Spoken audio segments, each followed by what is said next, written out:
paid to go into schools, and so forth. So Nigeria now, the government is actually exploring ICT, and there are actually existing policies related to the ICT sector. And they are aware that it is of critical review now. They need to work faster, and they need to get more serious about the ICT implementation in Nigeria.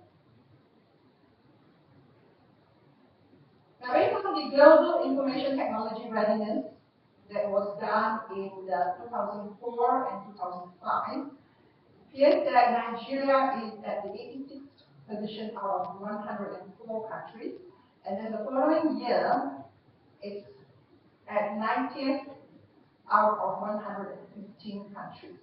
So, from what I understand, they are actually not progressing too well in terms of ICT, but efforts are being made now to catch up. So, there is a new national ICT policy that was launched last year, 2012.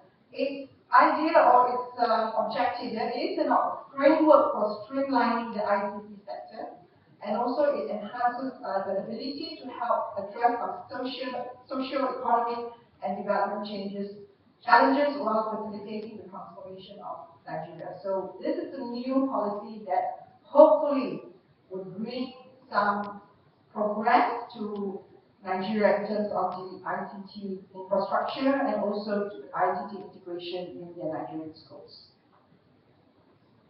And also it aims to build a critical mass of ICT skilled personnel that integrates ICT into the national education curriculum, train and retool their teachers and facilitators.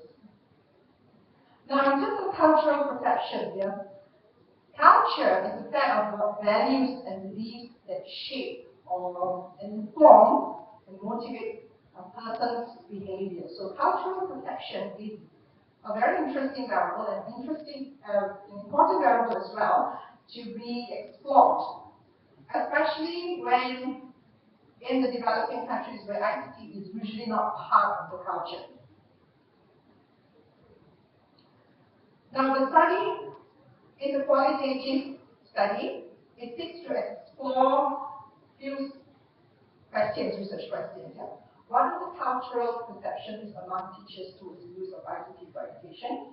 What are the levels, or to what extent ICT is being used in the Nigerian schools by teachers? And lastly, what are their views about the current and future perception towards ICT?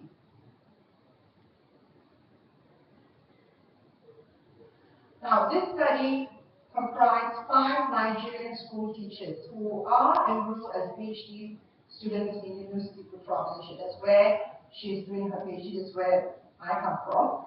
And in UPM, we have many Nigerian students who are doing masters and PhD, and many of them are self-sponsored. At the same time, many of them are also sponsored by the Nigerian government to come to Malaysia to do their postgraduate studies.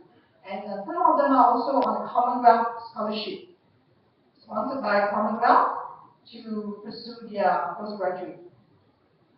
Now, this study comprised data collection, where it's a case study strategy for data, for case study strategy, where 12 semi-structured questions were posed to the participants, and they were in open-ended. Now, these are some of the findings that emerged from her research. From the cultural perception aspect, all 5 teachers, so who happen to be postgraduate students in UPM, they see the web as foreign and the courseware not appropriate to norms and nation values. And they want software to suit the national values, and they are still comfortable with the textbooks. So, for example,